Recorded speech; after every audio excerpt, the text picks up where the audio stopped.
Sosok Vivi, selebgram yang fotonya dipakai sebagai istri Irjen Verdi Sambo. Selebgram bernama Vivi mendadak jadi sorotan usai dirinya sering dikirap sebagai Putri Chandrawati, istri Irjen Verdi Sambo. Vivi, selebgram seksi asal Cirebon itu mengaku wajahnya selalu disandingkan dengan Putri Chandrawati.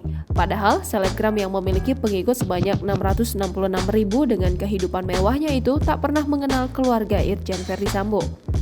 Vivi juga menuturkan bahwa ia kesal banyaknya media yang menggunakan fotonya sebagai pemberitaan terkait Irjen Verdi Sambo.